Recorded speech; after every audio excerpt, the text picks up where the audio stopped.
Assalamualaikum warahmatullahi wabarakatuh. Berjumpa lagi di channel Belajar Matematika. Para siswa kelas 12 peminatan MIPA, di semester 1 kita belajar tentang turunan fungsi trigonometri.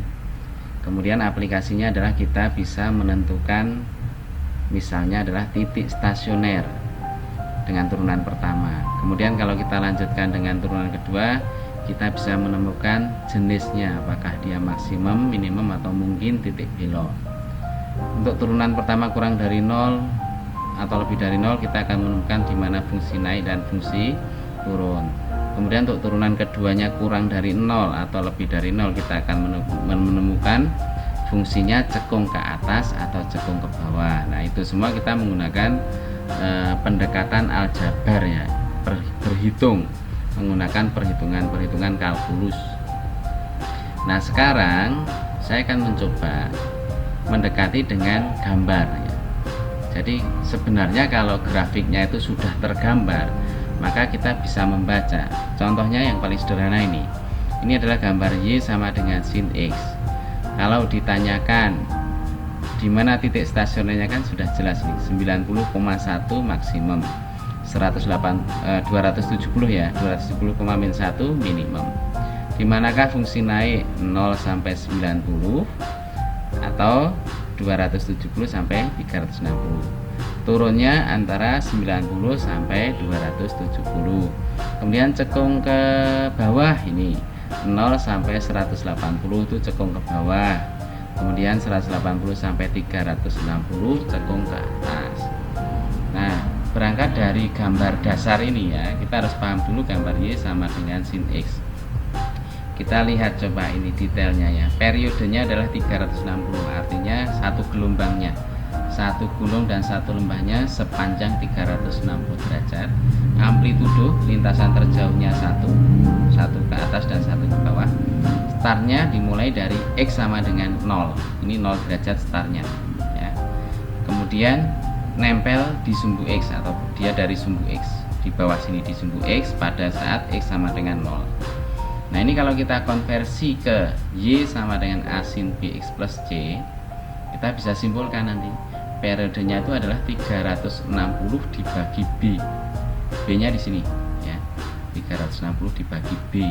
Kemudian amplitudonya adalah A, koefisien yang ada di depan sini. Kemudian startnya dari BX plus C sama dengan 0. Ini mulainya dari sumbu X. Jadi kalau yang ditanyakan itu adalah gambar grafik sin, entah Y sama dengan 2 sin sekian atau min 3 sin, maka hanya ada dua gambar yang mungkin. Yang pertama adalah ini, naik turun. Ini terjadi ketika A-nya bernilai positif, atau sebaliknya jika A-nya negatif, gini. Nah, dari sini nanti kita tinggal mencari startnya berapa, periodenya berapa, maka seluruh gambar detail dari fungsi ada, sehingga ditanyakan apapun bisa. Saya berikan contoh soalnya. Y sama dengan 2 sin. Pasti gambarnya nanti naik dulu, ya. Y sama dengan sin, gambarnya naik dulu.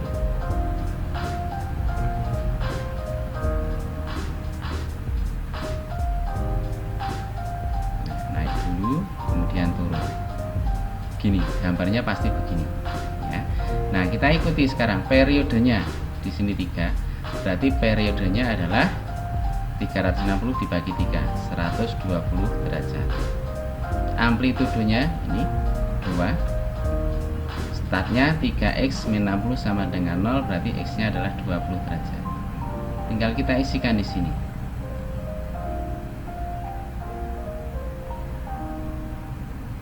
X nya di sini 20 derajat. Karena periodenya 120, maka di sini adalah 140 derajat. Di sini tengahnya rata-rata dari 20 dan 140, berarti 80. Tengah di sini rata-rata dari 80 dan 140. Ini berapa kalau dijumlahkan? 22, ya, berarti dia 110. Di sini rata-rata dari 20 dan 50 dan 80. 100 berarti 50. Nah, interval yang dimaui adalah 0 sampai 180. Berarti tinggal kita tambahkan ya, kita tambahkan. Ini dikasih aja tambah 1 gunung. Nah, ini. Ya, di sini tambah saja 1 lembah. Nah, ini. Nah, kita tinggal tentukan sekarang. Di sini berapa? Ayo, jaraknya 110 sampai 140 itu kan 30 ya. 30. Berarti tingginya di sini ini adalah 170 derajat kan. Ini 170 derajat. Batas yang diminta 180.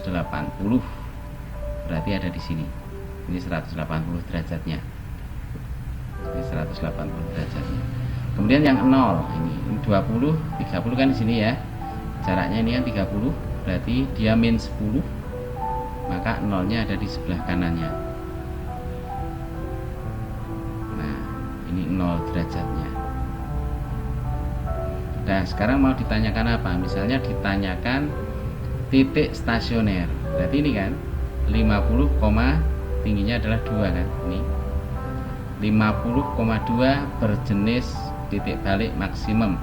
110, min 2 karena di bawah berjenis minimum. 170,2 berjenis maksimum. Di mana fungsi naik misal. Berarti dari 0 sampai 50 atau dari 110 sampai 170. Fungsi turun 50 sampai 110 atau 170 sampai 180. Di mana fungsi cekung ke atas. Cekung ke atas ini berarti kan 80 sampai 140 yang ini. Atau ini ada juga 0 sampai 20. Cekung ke bawah 20 sampai 80 atau 140 sampai 180. Jadi apapun yang ditanyakan, asal gambarnya sudah benar, maka kita bisa membaca. Saya berikan satu contoh lagi. Y sama dengan min sin X plus 60. Ini periodenya kita pakai 360 aja ya. Berarti batasnya 0 X sampai 360 derajat. Nah, gambarnya seperti apa? Mari kita lihat. Lihat di sini min. Berarti gambarnya pasti turun dulu. Kalau di sini plus naik dulu. Kalau ini turun dulu, berarti kita buat begini. Nah, ini ya. Startnya berapa di sini? Startnya adalah X plus 60 sama dengan 0. Artinya X sama dengan min 60 derajat. Ini min 60 derajat di sini. Kemudian periodenya berapa? Koefisien X-nya 1, berarti 360 bagi 1, 360 derajat. Periodenya di sini sudah dari min 60, berarti kan sampai dengan 300. Tengahnya ini berapa? 300. Kita bisa begitu, atau ini kalau semuanya itu 360, berarti kan ini hanya 180 satu gunungnya. Kalau di sini sudah 300, ini kan 120. Ya kan? Terus di sini jaraknya berapa? 90 kan? Berarti 210. Jaraknya 90, berarti di sini 30.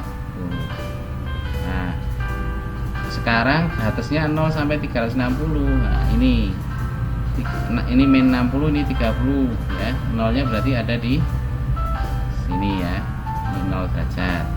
Terus yang 360 ini baru 300, kita tambah satu lagi. Kalau kita tambah satu lagi berarti ini 180, ini 480. Sini, di sini 90 berarti 390. Maka 360-nya berada di sebelah kirinya kan. Nah, ini. Udah, sekarang mau ditanyakan apa? Stasioner 30, min 1 minimum, 210,1 maksimum. Fungsi naik 0 sampai dengan 210. Maaf, salah. Fungsi naik 30 sampai 210.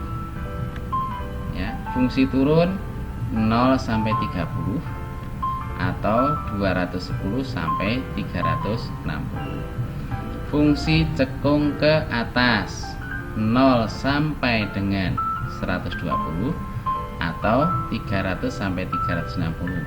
Cekung ke bawah 120 sampai dengan 300. Nah, seperti itu cara mencari titik stasioner jenisnya, dimana fungsi naik, dimana turun, cekung ke atas, cekung ke bawah menggunakan pendekatan gambar. Kuncinya di sini kita harus bisa menggambar dengan tepat dan cepat.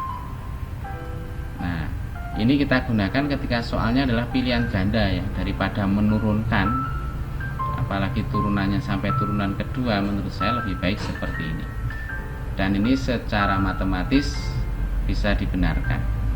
Mudah-mudahan penjelasan saya bermanfaat. Assalamualaikum warahmatullahi wabarakatuh.